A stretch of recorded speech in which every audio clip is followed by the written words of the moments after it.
Welcome, SOD family, to the strategy session, leveraging the science of learning and development to advance equity and excellence.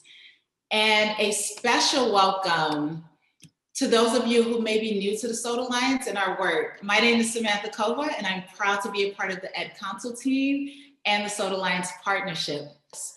I want to quickly get to our speakers since we have an exciting new resource to dive into today. But because we're joined by some new friends, I'd like to take a brief moment to ground us in why we're here today. So it's true that we continue to live in unprecedented times.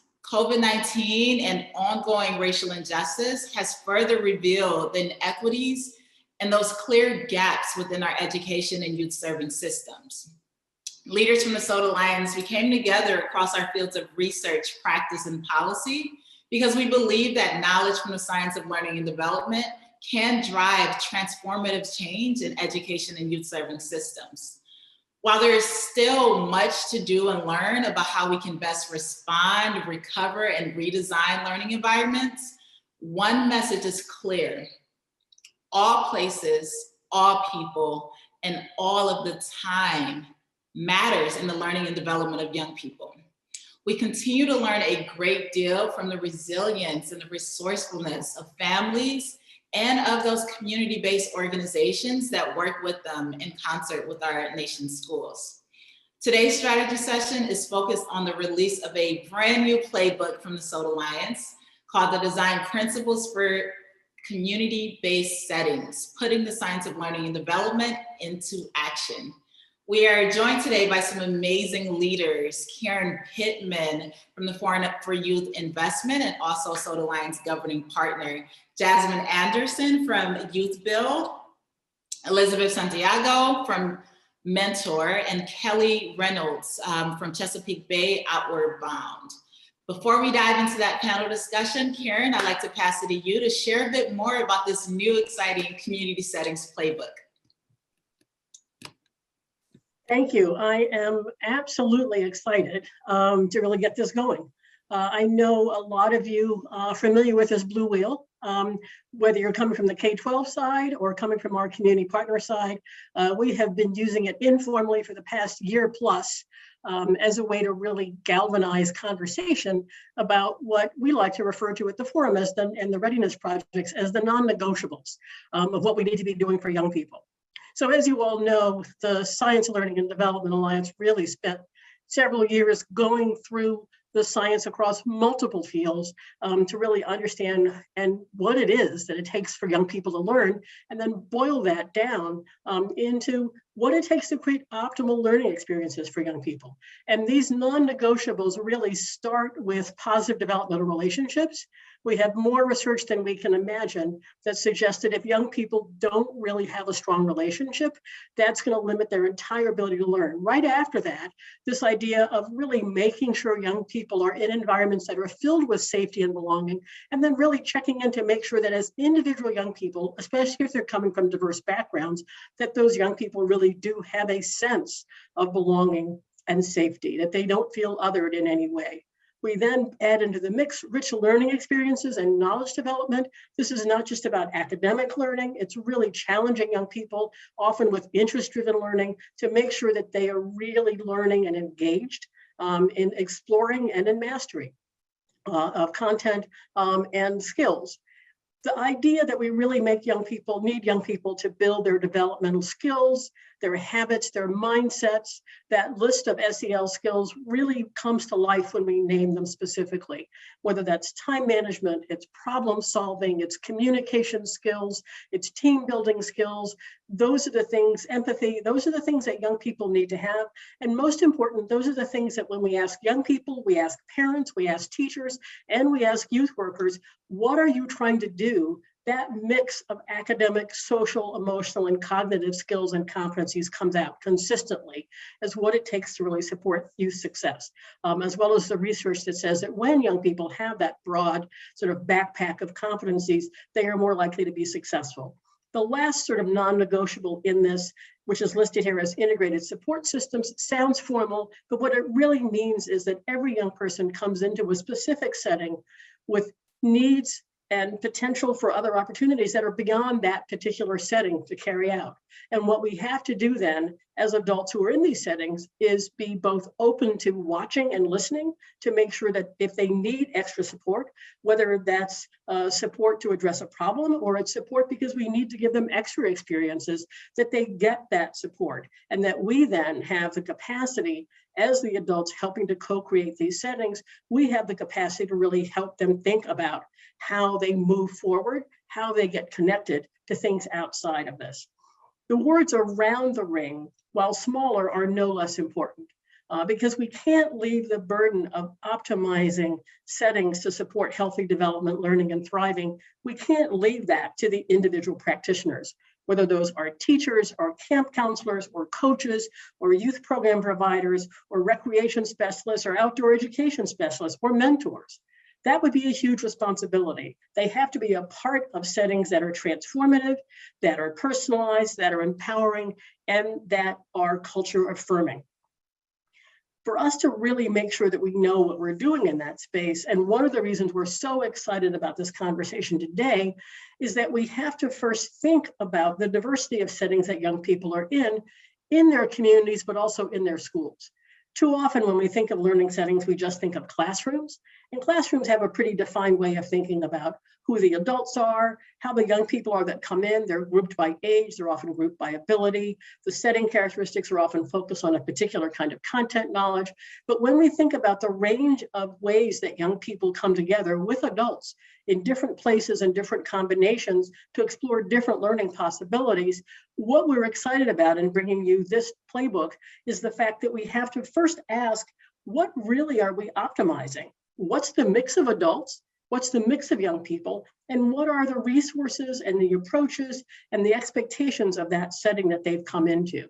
So this is really why, as we came together to do the community playbook, we really thought it was needed to have a second playbook, because we can't assume that the primary thing that we're trying to influence is a school, or even more specifically, a classroom. So we have to first really understand the combination of ways that folks come together. And what you're going to hear on this panel is 3 very different ways that young people come into contact with adults as mentors, who come in as outdoor education specialists, and then who come in through programs in schools that are really developed for young people who didn't do well in school. So I'm excited to hear the panel. The last thing that I want to put up as we talked about this community-based learning settings is the fact that the settings that we're talking about are quite diverse. And so if we go to the last slide, what we did to try to look for intentionally a mix of settings. So we're not just using the narrow idea of after school, and we're thinking of the program that happens from 3 to 6 p.m. 4 or 5 days a week to support learning, but we're really looking at the range of programs that are out there in communities. Some of them really are squarely focused on supporting learning and development, starting with a commitment to academic skill building or content skill building, and they operate in that sort of top left quadrant. Others have a more general approach, supporting learning, but supporting learning across the entire population, like libraries and museums and parks and recs. Others have less of an academic or a content focus, but are really supporting young people and their families in whole ways, like our community centers, our faith-based organizations.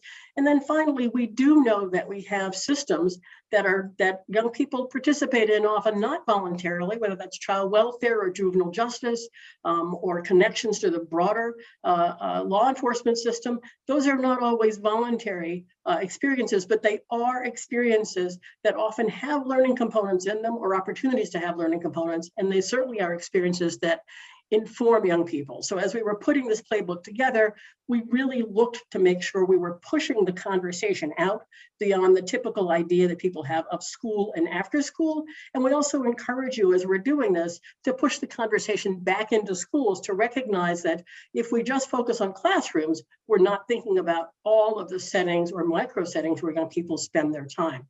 Those ideas of places that young people spend their time outside of school, with mentors, in sports programs, in libraries, those things are also settings that schools have. or that we co-connect with schools. So we're hoping that this playbook and the conversation that you're about to jump into really does help us sort of get beyond labels like school and brand labels like, oh, they're going to the Y or the Boys and Girls Club, to really understand what the range of formal and flexible and free choice learning opportunities are and how we really help optimize all of those. And with that, I'm going to turn it over to my colleague, Priscilla Little.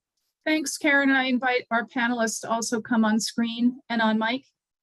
Elizabeth, Kelly, and Jasmine. Welcome.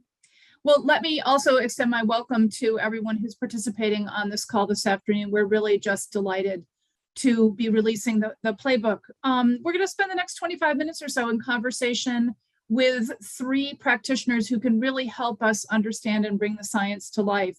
We have Liz Santiago from Mentor, Kelly Reynolds from Chesapeake Bay Outward Bound, and Jasmine Anderson, who is the Digital Divide instructor at Youth Build. I believe their bios will be dropped in the chat, and so we won't spend a lot of time introducing them, but I'm going to start with Liz and ask you, what principles does Mentor lead with and why are they a priority? And when you start thinking about that, I also want you to be thinking about what we internally at the forum call the blue wheel with wings, the diagram that Karen showed that talks about adult characteristics and youth settings, youth characteristics and environmental settings, and think about how that influences how those things play out in Mentor.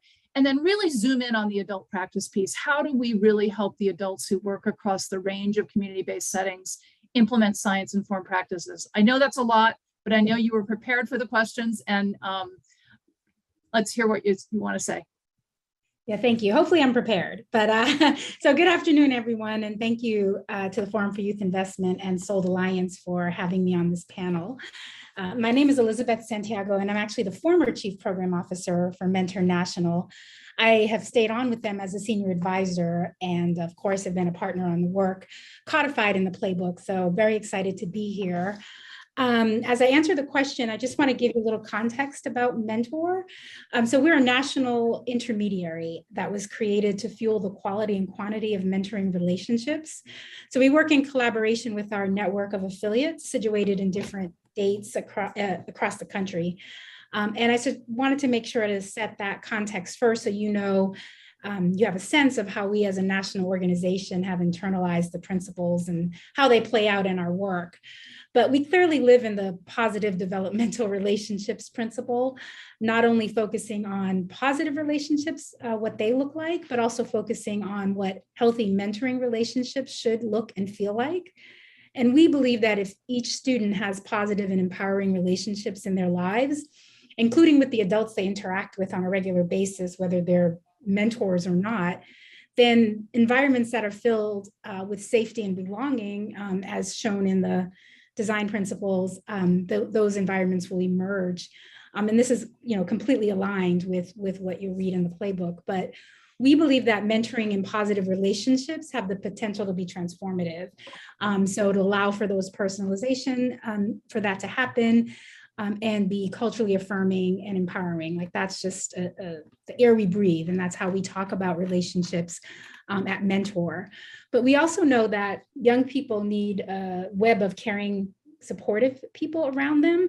One adult may not be enough for their well-being. So that means that the more adults that can build relationships with young people, the better off they are. But building relationships take time and training, and how to intentionally connect to young people, especially as we focus more and more on positive identity development and cultivating a sense of purpose. So mentoring programs train mentors that sign up to do a lot of that kind of work, to be more aware of how to support young people in those areas. But not everyone signs up to be a mentor, and at Mentor we think that's okay.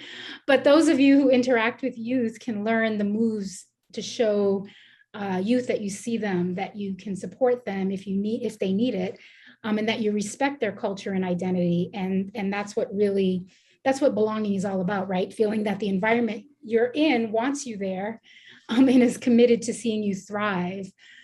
So for us, it's not only about training adults to be good mentors, but also training adults to have more of a mentoring mindset as they approach youth.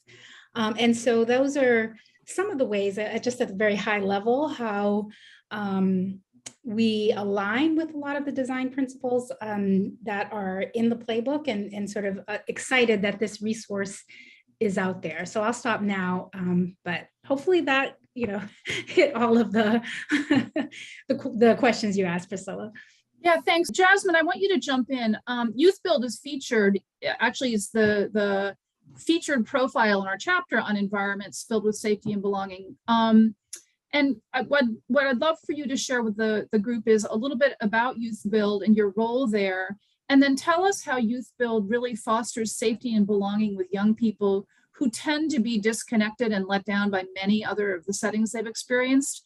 How do you build that critical atmosphere of belonging as a first step toward the other non-negotiables? Because they're all related and young people need all five. And then also, again, zooming in on the adults, how are Youth Build staff trained to create safe and supportive environments? All right. Again, thank you all for having me. Like Liz said, this is an amazing experience to get to be able to share what Youth Build is about. So Youth Build is a program that was created in 1978 in response to a question that was posed by Dorothy Stoneman, who was the founder, who at the time was an organizer and teacher in East Harlem, New York. So she asked the youth, how would they change their community if they were able to? And their response was they would rebuild houses and take back their community. So of course, since then, Youth Build has grown, but the principles that she built it off of was construction, education, leadership training, and love, which is still a major piece of the program. But we've added different vocational tracks, so high growth and high demand vocational tracks, such as digital divide, which is what I teach, in healthcare. And we also incorporate service, which is a huge part to give students their voice again in their community, to be able to rebrand themselves and to be looked at differently in those different disconnected environments. And so, like you said, I currently work at Youth Build, McLean County, where I'm the digital divide instructor. And a little fun fact, I'm actually a graduate from the same program that I'm currently working for. So right now I teach the youth entry-level computer technology skills, and then we turn around and use those skills to help bridge the digital divide gap in our community. And as far as the helping build the environment of safety and belonging, like I mentioned, I'm a graduate, so it started there. Like that's where I learned it, the safety and belonging and what it felt like. And of course, they're ever changing. So we create a safe space here for young people. So we start with the process called mental toughness, which is where we learn about the students and we help prepare them for the program. So helping, giving them a feel for the program and letting them see that we are a safe space and that we are adults in their lives that actually care about them. And we give the students a voice to be heard. So the program is still based off of student voices. So they create the environment that they're in. So we don't have rules, we call them norms. So it's the norms that the students set at the beginning of the school year. So what do you want to see in your program? How do you want to see your school ran? Of course, with support from staff to make sure that they're aligned with what we're doing in the program. And so we equip them with resources, like she mentioned in Blue Wheel, like effective communication, leadership development, problem solving skills, so that they can be equipped to go in these different disconnected environments that they may not have felt, a part of, or and just equipping them with ways to actually to maneuver in those environments. And about how we as staff are trained to create these environments and upkeep them. First and foremost, before any staff comes along and is integrated into the program, we ensure that students are a part of their process because they're the ones that's directly impacted by the adults that are going to be in their environment. So we have them sit in on interviews with the staff members, or the potential staff members, and if they don't like them, then they won't be a part of the environment. So that's one way. It's just to start it off. And then something else that I really love that we do is we have a leadership team here. which is made up of young people, and they're the voice of the student body. And so the director here meets with those youth, and in that meeting, they discuss the issues that they see in the school. They discuss possible solutions for those issues. And then they also, there's a pilot piece, so they recognize and acknowledge staff members that may have impacted them or the student body as a whole. And then those issues are then, and solutions are then passed along to us as staff members. And we discuss those issues and solutions and see how we can implement them to better create a more conducive environment for our learners. And another thing is we also have staff development days where we discuss where our organization is at. We discuss pain points and how it's affecting our young people. We meet with different resources in the community so that we can be better equipped to give this information to the students, because you never know what's impacting the student outside of school, of how they behave in school, and the resources we can give them to help them be more successful in the classroom versus just automatically assuming that they're just like a bad kid or something like that. I don't know if that touched on all of it. Thank you. That was a lot of really rich information. And I want to get Kelly into the conversation. Kelly is at Outward Bound, which is another kind of community-based setting. And again, thinking about Outward Bound, where does it embrace the science? Where are you leaning in on that? And same question as I asked Liz, what are the characteristics of your settings that are influencing how you implement the science? And zooming in on the adults, what supports are you giving them? Great, thank you. Yeah, so happy to be here. Just a bit of context about Outward Bound.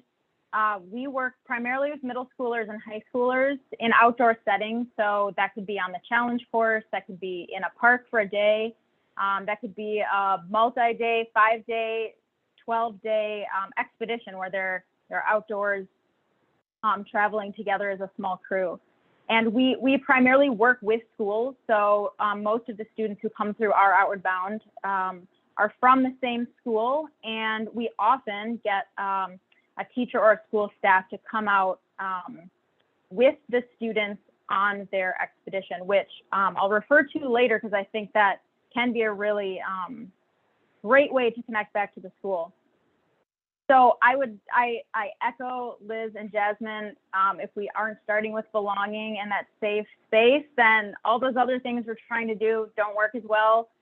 But I really want to focus in on two of the principles that Outward Bound, I think, does well and we really focus on. One is the development of skills and habits and a rich learning experience. So a rich learning experience, I think this is one of the assets of community-based settings, is that we can often be in a unique or novel environment. Ours is the outdoors. We're putting students into that new space, that new setting, which really opens up their mind. They're learning in a different way already. I think the rich learning environment is a great motivator, especially when the tasks and the challenges we give students are really authentic. Their engagement is higher, and the outcome, because the outcome of those activities really do impact them. They really impact their group, their team in a way that feels so real. Which is so powerful. We often say at Outward Bound, the environment is the third teacher. It's so true. We see students really stepping into the learning and the activities in much more personal ways when they're supporting their peers, when they're actually holding the climbing rope for them. You know, like the reality is there when they're needing to be part of the solution together about a real problem. They need to stay dry tonight. How are they going to set up their tent? You know, it really just provides that richness, which is so important. And I think one piece of that rich, authentic, hands-on learning environment is making mistakes. And it's one thing we hear from classroom teachers who join their students on an Outward Bound program is that they're learning to do that practice from us, from practitioners who are kind of outside the classroom, because we want to shield students so often from these like seemingly negative things, failure, making mistakes, conflict. We try to avoid them so often in education, and such real learning comes from those moments. which I think is a piece of that rich learning environment, that it's not, doesn't feel safe all the time in that sense of like, I might fail at this. I think, you know, letting our students get to that edge can feel uncomfortable, but I think it really contributes to an active and rich environment. The second thing that I just want to touch on is this development of skills, habits, and mindsets. We say this a lot at Outward Bound. We teach through the woods, not for the woods. We're not expecting to teach our students to be expert backpackers or outdoors people. But what we do want and what we do aim towards is that they can things that they can thrive and use in their life. So self-regulation, communication skills, decision-making, reflection. And I really think pairing that rich environment with the skill development is like this, you know, amazing thing that happens. I spent 4 years teaching in the classroom, and I love teaching social emotional skills. And I saw that my students needed them. And at the same time, I felt like I was just like preaching to this class, like the students are all sitting in their desks, and I'm like, be honest. And I like see the glazed over eyes, and I get it. Being honest is really hard. Why should they believe me? So sort of pairing that rich experience with a skill really sort of solidifies that. You know, if you can give students an experience where they can say, I was able to calm myself in that moment, and you're teaching that self-regulation skill, I can do it later. So much more powerful than just teaching the skill by itself in its own silo. So I'll call back to like, they're all essential.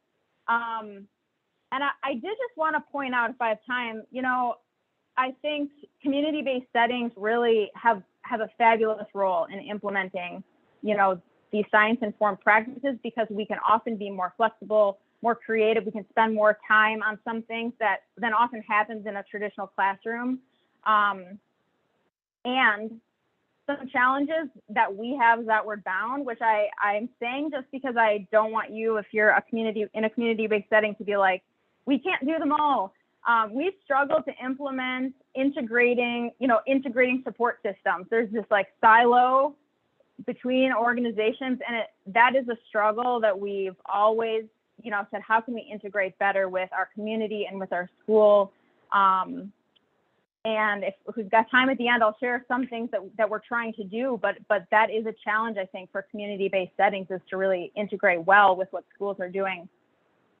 And the second, you know, as I reflected on these questions and what I could bring today is that, you know, our learning environment, and for our context, it's Outward Bound, and it's the outdoor industry. We work within the outdoor industry.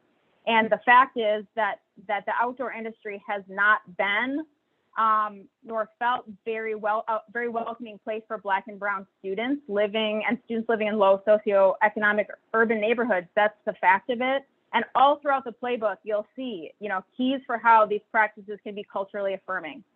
So important, like, get in there and read. Those are some really great practices in there. And it, as a reflection, you know, on our organization, our program, but I hope all of us, you know, our learning environment itself, what does it sort of carry with it, that we may need to address, so that students coming into the environment that we are working in the community, you know, are not bringing in everything that it could bring in with it. And so, you know, for us, we struggle to hire outdoor staff who look like our students because of that historical history with the outdoor industry. And, you know, we have to work really hard to adapt our program design, the language we use, so that when students are coming into nature, they do feel like it is a place that they can go to again. And so, you know, it's a unique challenge, I think, to community-based organizations. You know, what places and spaces and contexts are we having students learn in, and where do we need to be mindful not to, you know, inadvertently carry in like exclusive parts of that community that we're inherently working in. And so, just a little nugget there, if it resonates with you. And then lastly, and Priscilla, you can just stop if I'm going over my time.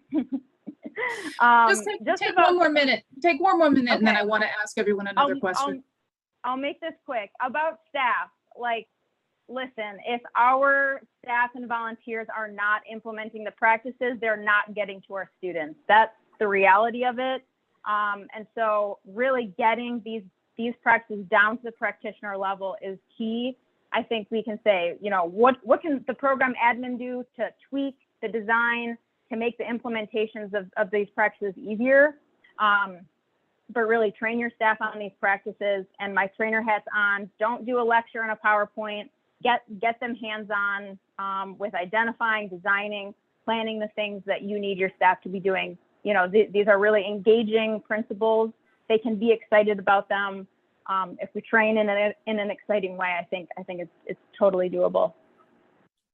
Thank you so much. And Kelly, you talked a little bit about schools and connections to there. And as important as it is to implement the 5 non-negotiables within a setting, it's critically important that these non-negotiables get implemented across all the learning settings where young people spend their time.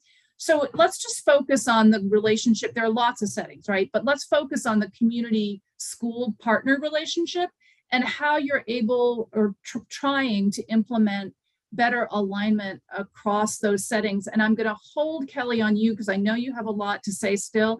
But Elizabeth, Liz, do you want to jump in first? Sure. Yeah, I'm happy to just share, and hopefully I can be concise about this, but because it's a big topic, especially as a national organization where we have affiliates across the country who we train to do work in schools or to support school districts. We were given a grant from American Student Assistance to actually test out something we've been calling relationship-centered schools, where each of our affiliates are trained to work with a district to identify what their needs are. And I think that both Jasmine and Kelly, what they have shared is just proof that different contexts require different sort of nuances to how we present these principles. And so it's just important to hear from the community and from the schools and from the partners themselves how they can better work together and how we can support them with what we know about positive relationships. So we've had some great luck in creating a model that we can work with schools on through our affiliates who know all the partners in the area, and so can bring the right people to the table at the right time to have these conversations about how to best support young people where they are. And I just think that it's such an important nuance to this conversation, is really having those kinds of conversations on the ground. So I'll leave it there so that Jasmine has a chance to respond as well. Jasmine, do you want to jump into this conversation about alignment with schools? Yes. So as I mentioned earlier, service is a huge part of what we do here. So we give the youth the opportunity to go out into the communities and be able to build those relationships. So like, for example, organizations like, what's the organization brief that you work with? Like Boys and Girls Club or something like that, or any other organization that they may not feel a part of, have before, like Habitat for Humanity and stuff like that, and giving them that opportunity to go into those places and rebrand themselves so the community can see them in another light.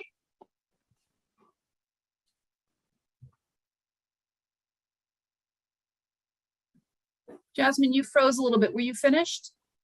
Yeah, I'm sorry. I don't know if y'all heard the end. Yeah. Okay, yeah. Okay, thanks. Kelly, you want to bring us home on this question? Sure. I think I have 2 thoughts here. One is well, to Liz's point, like, yes, ask schools, how can we connect to what you're already doing? Like, you know, schools are working so hard. Let's support them. I think for us, it's meant getting teachers involved with their students. So teachers come out on programs along with their students. That's how we work with them. And they can either sit on the sidelines or they can be involved and actively engage, and really giving teachers that voice to be a part of the program, because they're the ones who can go and make those connections back in the classroom when they leave our program. Second, I actually think that social emotional skills can be a connector across learning settings. I think they're very powerful, whether you're teaching the violin or a STEM-based project or your dance troupe or your mentoring. We all can find so many commonalities among the social emotional skills that we use in these settings that students are needing to use in the classroom. And so one thing we've done is we've designed a series of lesson plans that teachers can use in their classroom before students come out on an expedition with us. And they're all social emotional skills. We know students are going to need decision-making skills out there. And so we say, we're going to get them more prepared for our program, do a few decision-making skills in class, and it helps them in both arenas. It helps them in the classroom, and it makes their outward bound programming so much more beneficial. Terrific. Thank you so much. We are right on time, and I'm going to pass things over to Marita and Laura to continue the conversation about school community partnerships. Thank you all. As we come on screen together, I invite Dr. Laura Hernandez from the Learning Policy Institute to join us in this conversation. We really just kind of want to pick up with where Kelly and Liz and Jasmine were taking us on the potential for the power of the partnerships across settings, and the reason that we even came at this from these principles are non-negotiables, but they kind of manifest in different ways, and they have different realities and structures that they live within. So let's think about how to do this together and tackle these conversations. And I just wanted to flag that, Jasmine, I thought your answer was so interesting on the school connections, because as you talked about going out into the community, you actually run a charter school with your youth build. It is living at the nexus of school and community and in some ways what has been for many young people kind of alternative learning settings. So as we get into this a little bit, I just want to first highlight, and I'll do this quickly, that as we even tried to do this work together and had our parallel working groups and advisors like Liz on this, and had youth build and outward bound as examples lifted up in the community-based playbook, we really worked hard to think about the parallelism in this. What we know about how learning and development happens is what we know about how learning and development happens. That's the science. That's common. Those are the commons, and you see those in green here. But then we were thinking of what's a new purpose for education, a new purpose for community-based learning. What were the kind of differences that we had to think about across these playbooks?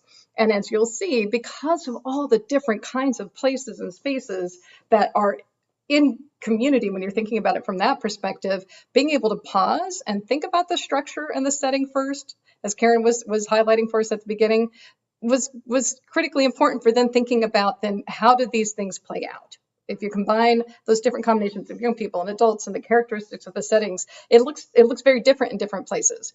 And then thinking about how they, the schools playbook was really looking at how those integrate together. We've been hearing in the examples here, oftentimes the integration is where we start in terms of those principles, and sometimes teasing out and being more intentional about them has been some of the challenge that we take on in the community-based place. So I just wanted to highlight, both how parallel we've been in working on this, and also that there were distinctions given the different kinds of playbooks. And if you want to go ahead and take this slide off, I'm going to ask Laura.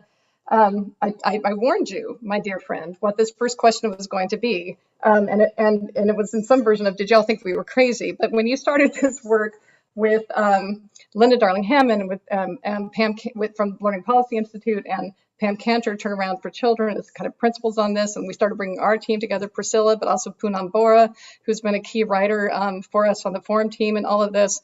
But when Linda and Pam kind of came to you after you already had scores of research advisors and practice advisors and strategic advisors, and said, we think we should do this for K-12, but we think we should also do this community one at the same time. And I know how many cats you were herding.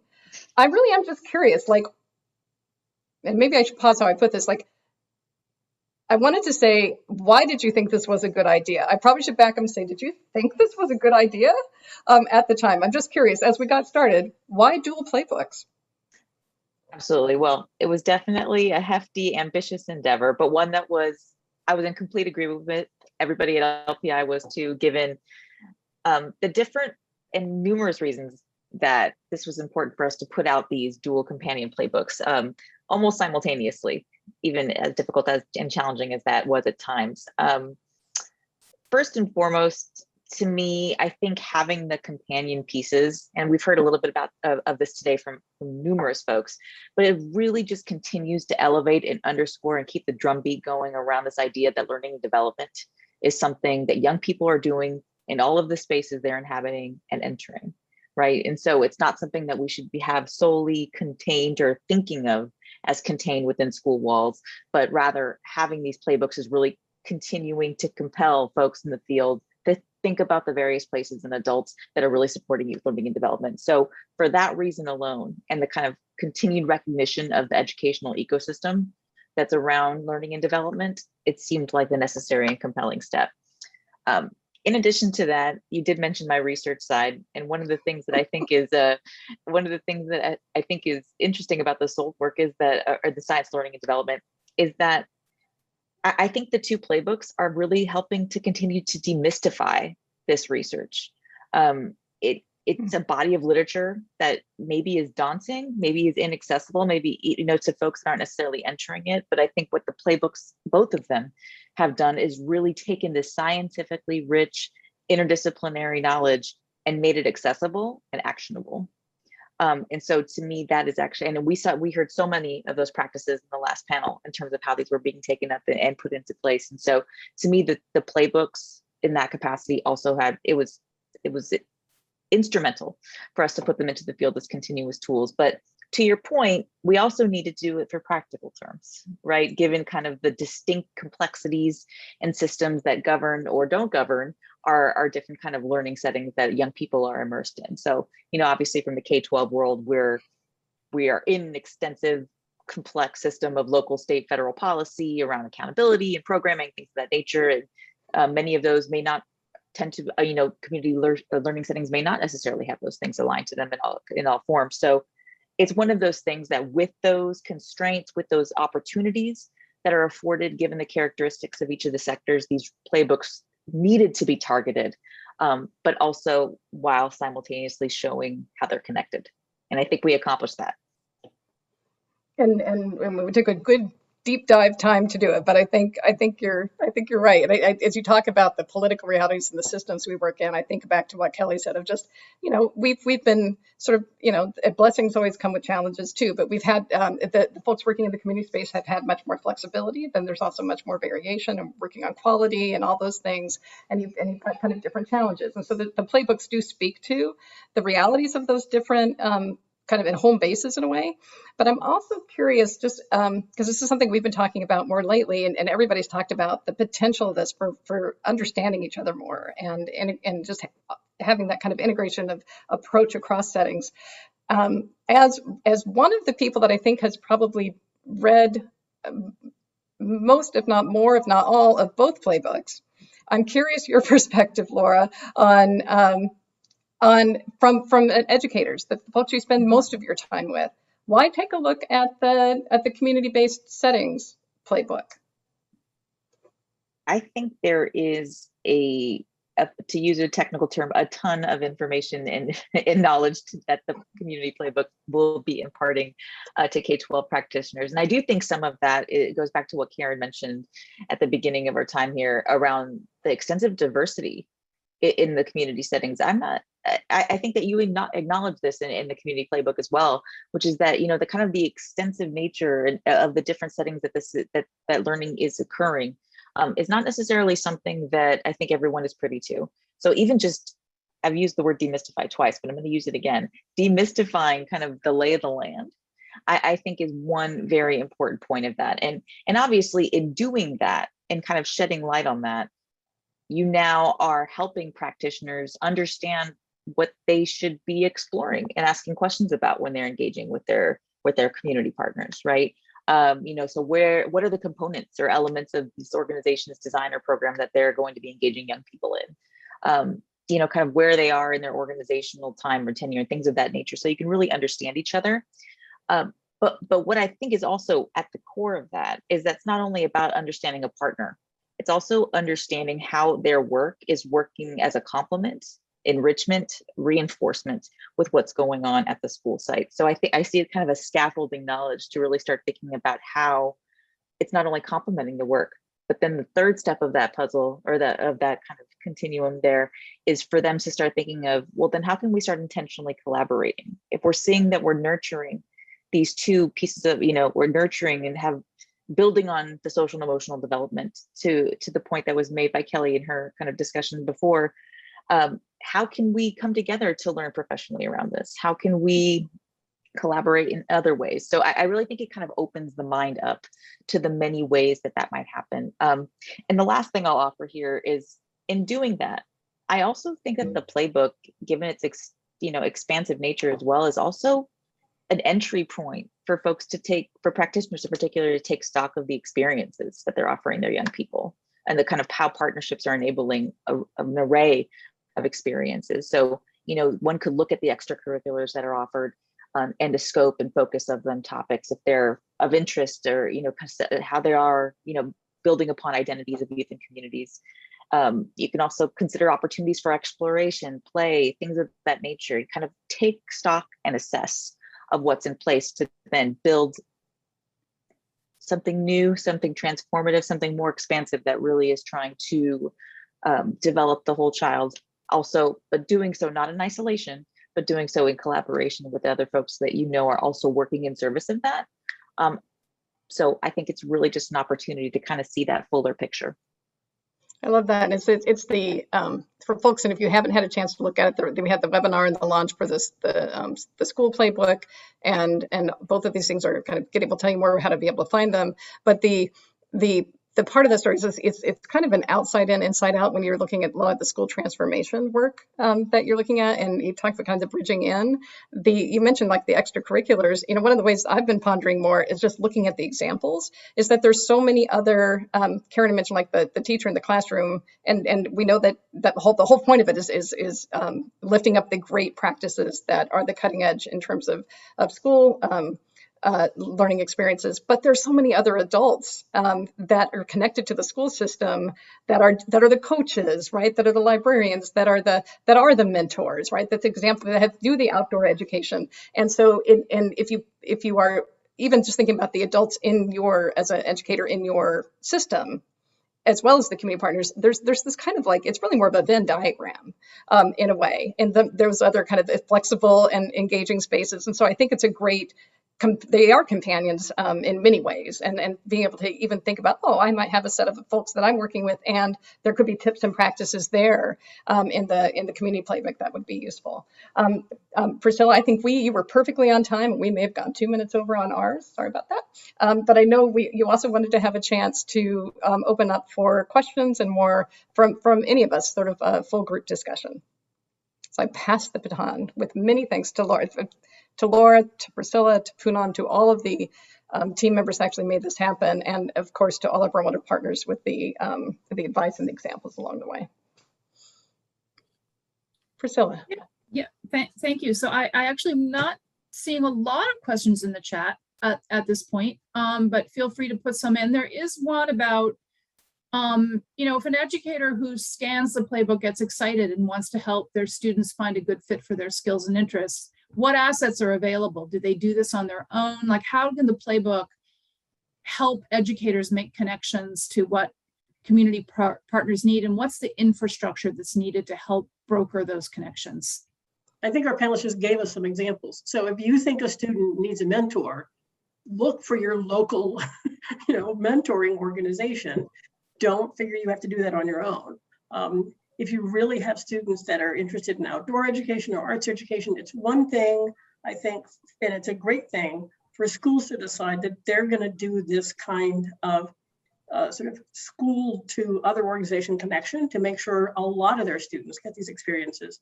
But I think, one of the things that Laura is saying is the more we really recognize that we can help teachers and other folks in the building as they're getting to know the whole child, help that whole child connect. It is burdensome to think, I now understand that this young person would love to play clarinet, but they don't have a clarinet. And I don't know how to get them a clarinet teacher. What should I do? Should I just ignore that? Or should I do something about it?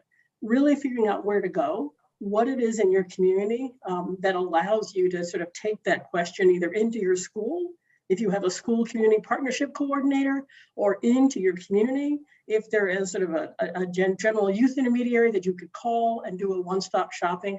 That's what we mean by infrastructure. And I think to take all these ideas to scale, it's more than one school looking around to see who they want to partner with.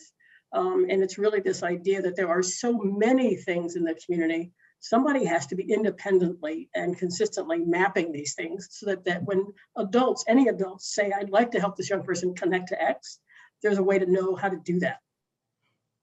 And Karen used the word intermediary. I was just going to come in on that. Like in your community, it may look different. There are provider networks. There are sometimes they're more formal, more informal. There are intermediary like capacity building organizations that provide a lot of infrastructure for the range of community-based programs, and that really varies by community. I would say one of the things we're hearing a lot these days with the funding that's coming with ARPA and ESSER and others, just thinking about the future of this work is what does it look like to make the infrastructure that is supporting these things more robust, so that in some communities there is a way to easily call and find out what the range of opportunities are, and somebody's kind of got the pulse on that and can help with the match.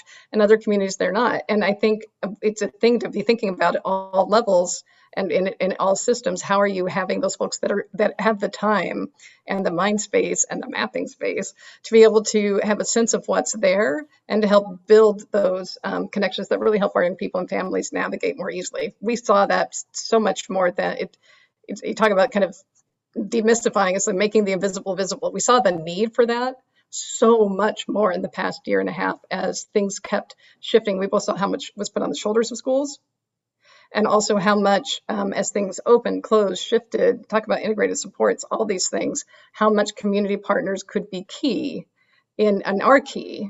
They're just not always as visible in making these things happen. So trying to figure out this infrastructure question is, I think, one of the ongoing conversations in the work, and one of the things we'll be sharing more out about how people are thinking about that as a follow-up to this call and to the support of the design principles work as it rolls out into the world writ large. And Steve is asking a question, Steve Fowler is asking a question about what are our next steps to disseminate more widely. And that's such a timely question, because one of the things that we're starting to ask community partners is, what would you need to be able to disseminate it? What are the key messages we should be picking up on? So that's my response, but those of you who are in the communications area, Laura, Marita, how else are we thinking about disseminating? That is the question of the hour, because it's not something that we are deciding unilaterally, right? I think it's one of the things that you just elevated, Priscilla, which is the intentional, like we created these in collaboration, not only with each other across organization, but with folks in the field close to the work, advisors, all of our committees.